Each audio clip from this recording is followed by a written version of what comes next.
Hi everyone.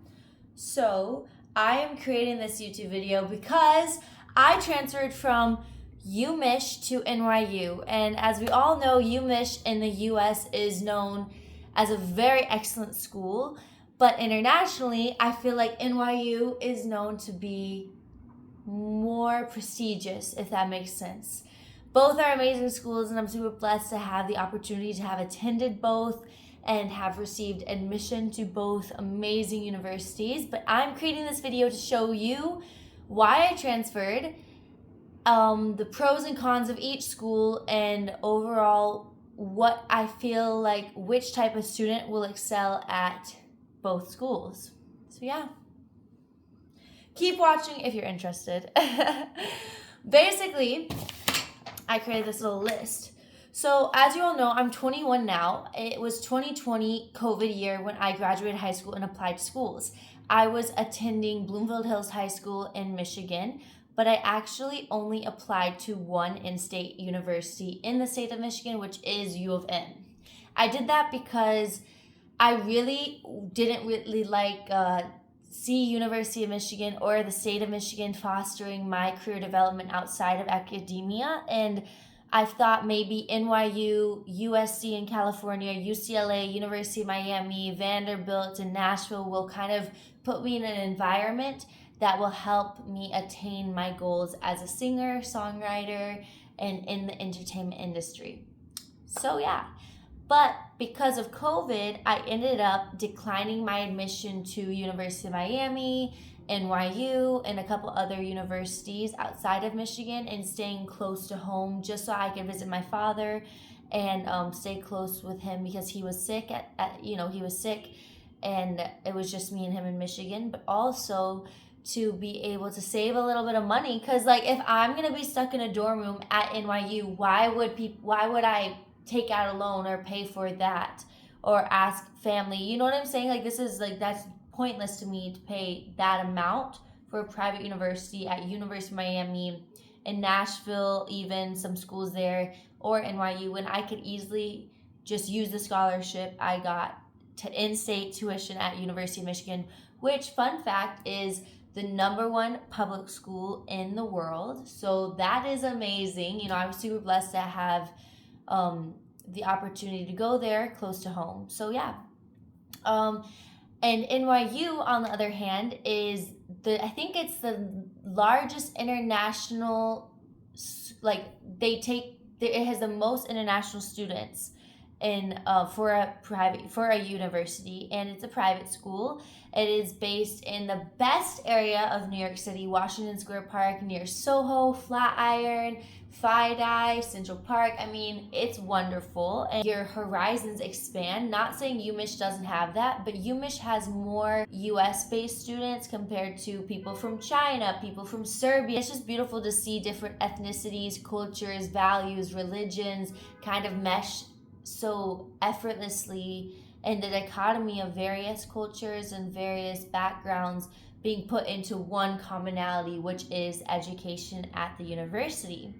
And so I would say, for me personally, transferring was actually, I'm just going to start over and tell you all this. I was at UMich because of COVID.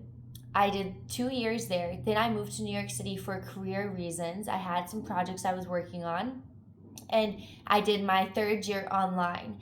I also competed at the international pageant representing my father's native country, Pakistan, and had to live in Indonesia for nearly like a month and a half, 2 months. Therefore, attending any university in person was near impossible. And like, no one is going to turn away an opportunity like that just to go in person. Like, people take off semesters and stuff.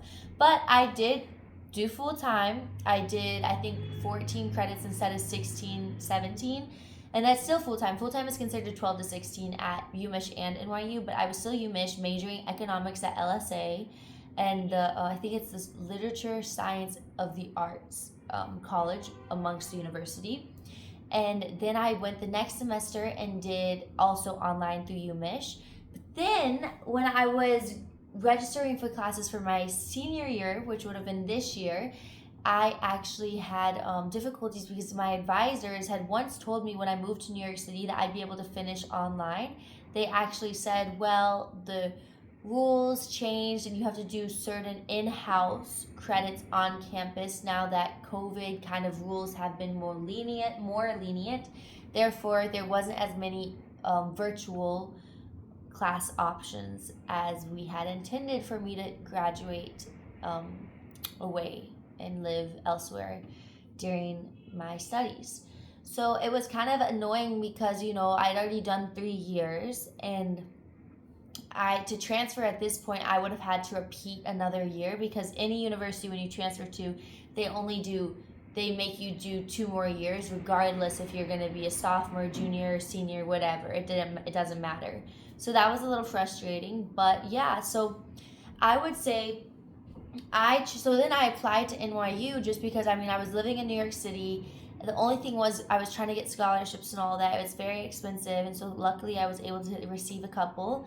And I noticed the differences were very intense for my educational understanding and myself as a student with ADHD. Basically, a month before I turned 20, I was diagnosed with ADHD. Now, I think I've always had it. If you look at videos when I was younger, I've always had it, but my parents never diagnosed me because I was super active in figure skating, never needed it, always got good grades.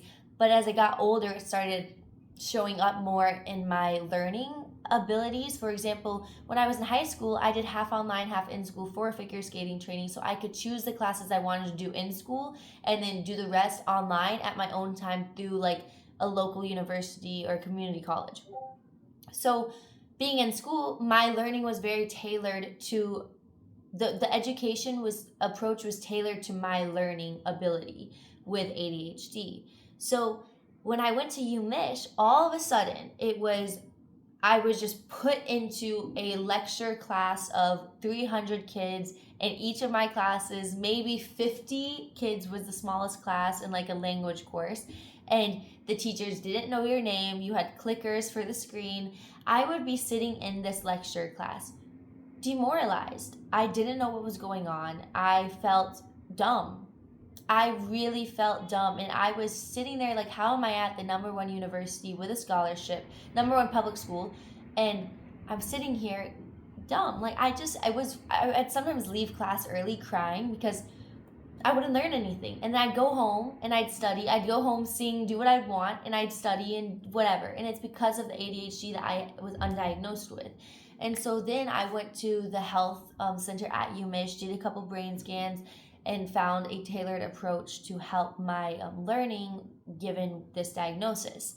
And I do think it's a superpower, and it has made me super creative in terms of music and other aspects of my life. But for learning at a school, a public university with over 300 kids per class, was a challenge like none other. I look at my time at UMich, 3 years at the number one public school, and I think I learned one thing, and that was just in my language classes, honestly.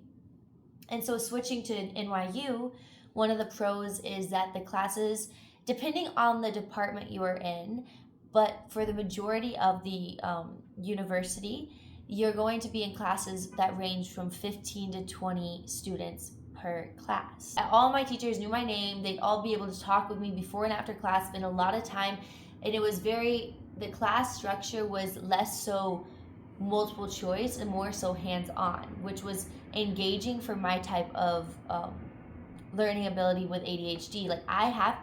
For me not to get distracted on my to-do list, laundry, what I have to do the next day, and La La Land, what I'm gonna eat for dinner in class, is I have to be constantly stay on my toes. And at NYU, when the teachers are calling on different students to read, to answer questions, to engage in text, I never felt like I was distracted. I never felt like my focus strayed away from what we were learning about in that class period, which I love so much. Another thing I have loved about NYU is that everyone in my class has the most interesting background, but also academic goal. So at UMich, it's a very research facility, and so you're either doctor, lawyer, dentist, business. At Ross School of Business is great there, but like, and it has a great musical theater program. But NYU, you have all of the above plus more. You have like the program I'm in. I was studying economics and communications at UMich. Here, under Gallatin Individualized Study, the college I'm under, Gallatin, I'm able to make up my own concentration and major based on the classes I'm taking. So like if I wanted to be a tap dancer, scientist, I could be. Like, so right now I'm taking economics, music business, marketing, communication, performing arts. So like my major is truly in the hands of my interests, which my fellow ADHDers only do what we want to be able to do. Like, you can't pay us $1 million to do something we don't want to do. It just won't get done, or it won't get done properly. You have to like make it fun for us, or there has to be interest. And once there's interest, we can be so focused on the task. Like, someone tells me to write a song on the guitar, I'll be so amazing at it. Someone tells me to go present on nuclear weapons, like, I am not going to do that. But there might be someone else out there that loves that, just not me. So the positive so far at NYU for me is class size. Now, if you're someone who likes multiple, with class size comes assignment approach. So assignments at UMich were maybe 2 assignments per semester, which was like a midterm and a final exam, and like maybe a pop quiz. So it's all multiple choice and Scantron. At NYU, there is not one multiple choice or a Scantron that in my classes so far that I've had that I've ever had to even touch. It's all speaking, presentation, essay based, which does mean it takes a lot more time. But I'm actually learning, and I'm actually enjoying what I'm doing. At UMich, yes, you'll have multiple choice stuff and final exams, midterms exams. You still have to study for that. And you can't pay me. I just won't do it. NYU, I'm like hands-on. It's great. I'm doing great with it. Now, advisors at UMich, to get an advising appointment to discuss your classes was like chasing down like a kite that flew, a balloon that you let go in the air. Like, you will not be able to. And a lot of times advisors are not tailored to your specific interests. At NYU, the advisors reach out to me, hey Anissa, we haven't seen you in a minute, do you want to come in, meet for coffee, talk to us? Like, literally, it's amazing. Every week an advisor is checking in with me. And the good thing about the advisors at NYU is that a lot of times they're your professor. So your professors or your intended interests that you label when you start the university, they're going to hand select advisors for you. So for me, I selected my interest as music business. So they gave me a advisor that's also my teacher for the music business and communications class. And just it's just amazing like that. I love it. And so the campus. Now, if you love college football and you love sports and you love to go and like pregame, pep rally, tailgate, UMich is for you. I lived personally next to the football stadium, and I would give my student ID, which gives us free admission to the football games and basketball games, hockey games. And I would give it to my friends that didn't go to the school so they could get in pretending to be me and be like, oh yeah, she dyed her hair blonde. Or yeah, she got highlights today. Like BS like that. But I never went to a football game. So for me, that was irrelevant, leaving a school with a big football team. Like, I didn't really care about that. I did sing the national anthem at UMich for their sports teams. So that was a plus. But there's so many opportunities at NYU, living in Manhattan or Brooklyn or the surrounding boroughs of New York City, that's not really like an issue for me.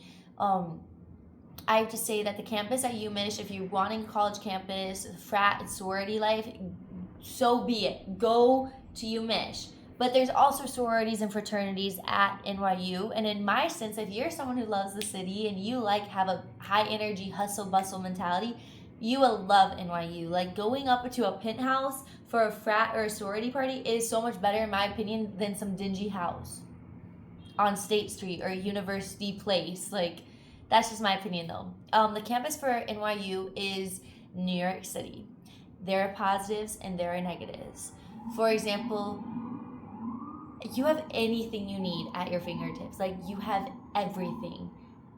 I mean, everything. You have any party you want, any New Year party you want to go to, anything. While UMich, it's more of like a town, Ann Arbor. So it's like, and it's wonderful. It's just different life. Like, I grew up in the Midwest in a suburban lifestyle, like Ann Arbor. Bloomfield Hills was like 45 minutes away. I understand that. And then New York City is a city lifestyle. So it just depends on what you want. I feel like in a personal development of anyone, they should kind of understand both and live both lifestyles in their life, and then be able to choose which they like better. I personally am an adaptable person that could live anywhere, but for me, that's like irrelevant living on campus. If you're gonna be like majoring in like law or things that you don't really need to network in. For example, me being in music, I need to sing at different live shows. I have to network. I have to go to different conferences. I have to go to different influencer events, New York Fashion Week for modeling with my agency. I have to be in the city. But UMich, like, you just don't have that there. But if you're not into those things, the events and things like that, then go. That's actually a better environment to excel in your studies, because it's less distracting. Unless you need to be in an environment like a city that's going to help foster networking, alliances with different brands and communities. For someone like me, it really just depends. The world is your, what is that saying? I forget, but whatever. I would also like to say that, what else? Okay, so the good thing, okay, so when I was at UMich and I had to travel for work or for singing shows, South by Southwest or auditions, I would literally get penalized anytime I missed a class, even if I turned in the assignment and got an A+ on the assignment. The rules at UMich for missing studies, even if you're sick, are insane. One class you miss is -1 point from your grade. So if I got 100 in the class, every class I miss is 99. If I miss 2 classes, I get 98 in the class. I don't find that to be necessarily, I understand why they do that, but for me as a person, that just didn't work with me. I had to move out of there because I had to transfer away from this university, just because at NYU, for example, they're dealing with so many people in different careers and reasons of like receiving their education while probably pursuing, maybe they're on a Netflix show, maybe they're in the New York Opera or New York Ballet, like, different things like that, where you may have to miss class a couple times, but they're more understanding, and the teachers and professors and dean, they all work with you, and it's so wonderful. Okay, so now alumni. I do think both alumni is amazing. I think at I think at NYU, because it's a private school, the university can afford more guest lectures from famous alumni, notable public figures. For example, in one of my classes, music business class this past semester, they literally afforded to bring in Selena Gomez to talk with us and answer questions one-on-one, and it was a class size of 15 students.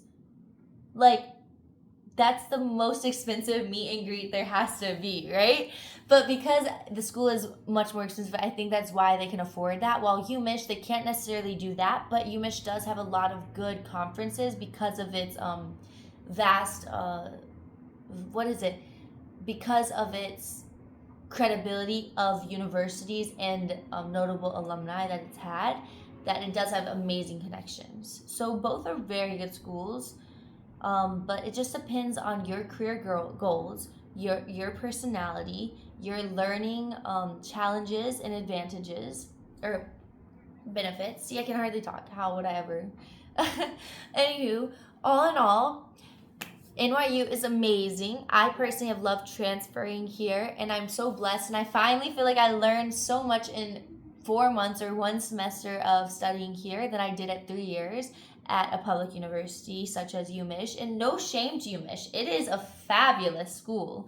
But NYU is also very fabulous. So yeah. Yeah, so that's my transfer story. And let me know if you all want me to do part 2. And in a part 2, comment down any questions that you have that you'd like me to answer. So yeah. Also, subscribe to my channel, like this video, check out my Instagram, check out my Discord, check out my TikTok, check out it all, and always stay tuned because I have so much new content and songs being released. My first EP is coming out soon, so please stay tuned for all that. Love you all. Peace.